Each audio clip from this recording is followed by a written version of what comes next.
یہ آیت ہے نا یہ جو آیت ہے 7 سمندروں کی چابیاں اسی آیت کے اندر ہے. 7 زمینوں 7 آسمانوں اور جتنی بھی مخلوقات ایسی ہے جو ڈس سکتی ہے، جو چیر پھاڑ سکتی ہے، یا ایسی آفتیں اور بلائیں جو آنے والی ہیں، ان سب کو سنبھالنے کے لیے یہ آیت آخری طاقتور ترین آیت ہے، اور یہ عمل حیرت انگیز ترین عمل ہے. میں چند سانسیں پڑھواؤں گا، میں آج چند سانسیں پڑھواؤں گا، اور آپ کو علم ہے کہ یہ کتنی سانسوں کا عمل ہے؟ 40 سانسوں کا عمل ہے. اس کو دیکھتے ہوئے 40 سانسیں، اور ہر سانس میں اپنے مقصد، اپنی مشکل، اپنی پریشانی، جادو، جنات، بندش، بیماریاں، ناکامیاں، تکلیفیں، مشکلات، مسائل، الجھنوں کا ہر سانس میں تصور کرنا ہے. اگر چاہتے ہیں کہ ہمیشہ تونگری رہے، مالداری رہے، عزت رہے، بھرم رہے، اور نسلیں پتہ نہیں کتنی آئیں گی کوئی خبر نہیں، اور ان کا رزق کشادہ رہے، کیسے ہوگا؟ کس طرح ہوگا؟ تو اس کا واحد حل اور اس کا واحد راستہ صرف یہی ہے. اپنے مالوں کو سوچیں، یہ میرا مال اللہ نے دیا ہے. میرے والد غریب تھے، میرا دادا غریب تھا، یا میرا والد مالدار تھا، یا میرا دادا مالدار تھا. آج اگر ان کی جائیداد اور چیزیں مجھ تک پہنچی ہیں تو ان کے پاس راز کیا تھا؟ یہ ضروری ہے. میرا ایک اور پیغام بھی سن لیجیے گا. یہ ضروری ہے کہ اپنی نسلوں کو فقیر اور غریب اور منگتا چھوڑ کے نہیں جانا. جتنی استطاعت ہو ان کے لیے اتنا جائیداد، پراپرٹی، مال، کوئی رزق کو چھوٹا سا چھوڑ کے جانا ضروری ہے. اپنی نسلوں کو خالی چھوڑ کے نہ جانا. اگر وسائل ہیں، حلال کے راستے ہیں، اگر نہیں ہیں کوشش کرتے رہیں. اللہ کا مال اللہ کے ذمہ ہے، اللہ کا نظام اللہ کے ذمہ ہے.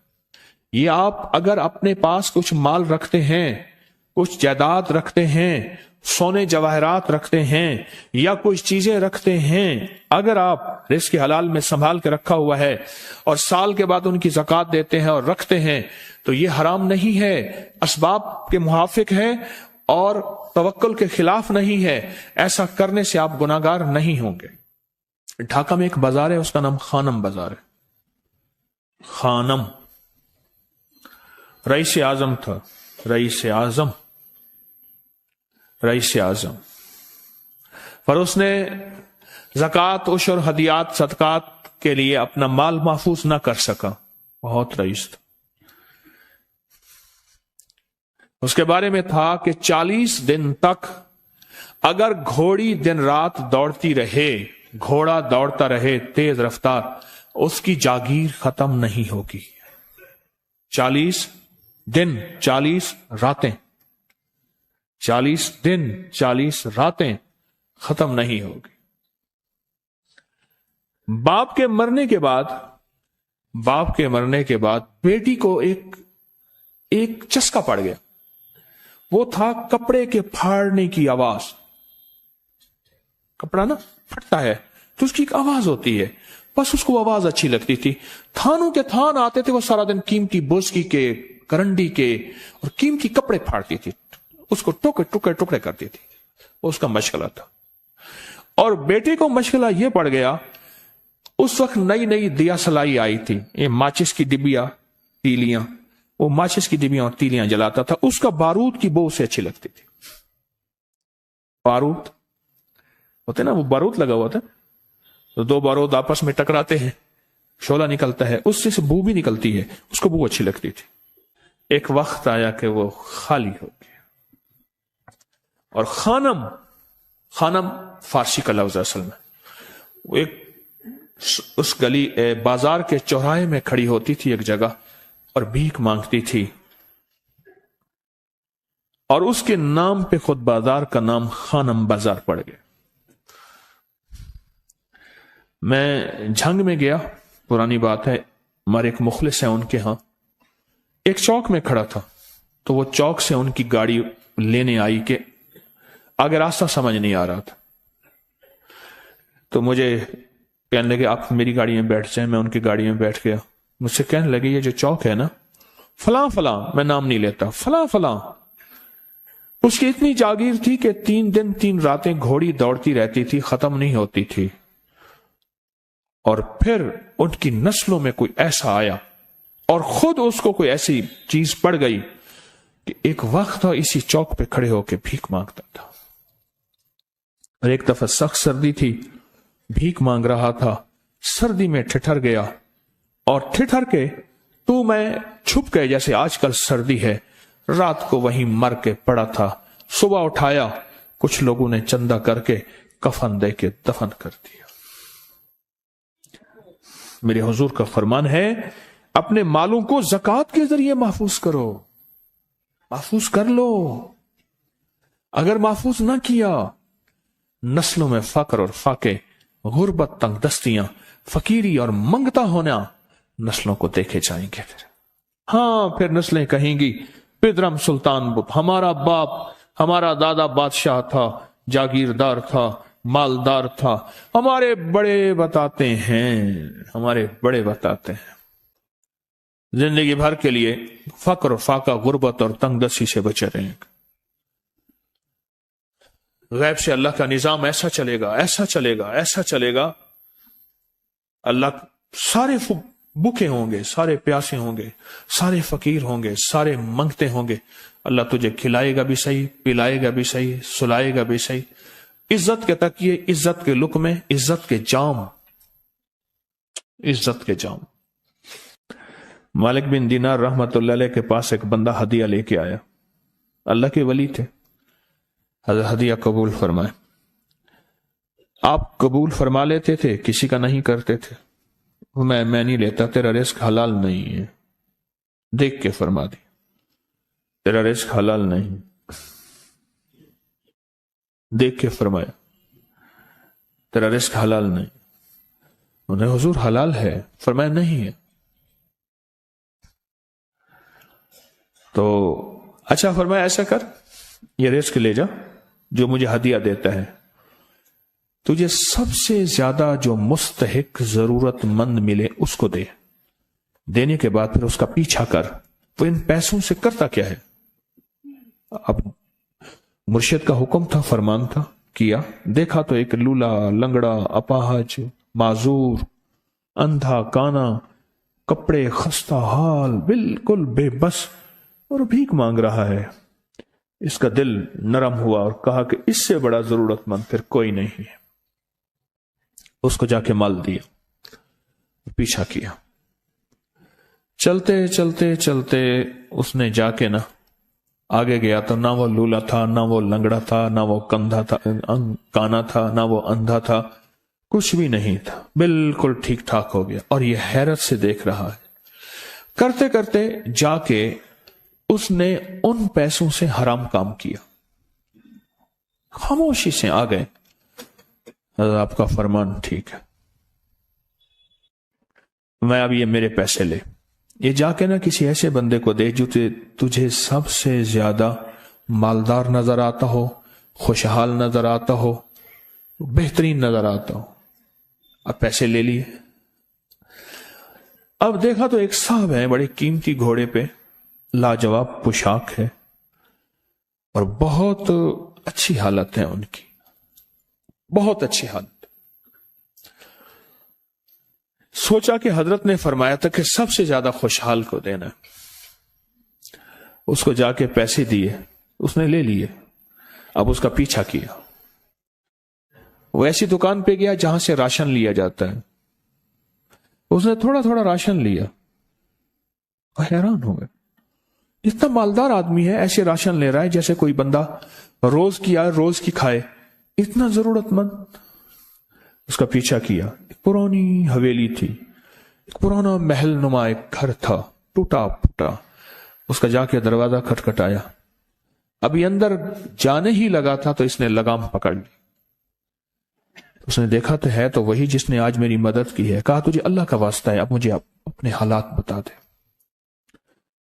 تو کہنے لگا تو نے جس کا واسطہ دیا ہے اور پھر تو نے میری آج مدد کی ہے، میں نے آج تک اپنے حالات کسی کو نہیں بتایا، میں رئیس اعظم تھا، تلک الایام نداولها بین الناس، اللہ کی طرف سے آزمائش آ گئی، اور فقر، فاقہ، غربت، تنگ دستی ختم، ہر چیز ختم ہو گئی،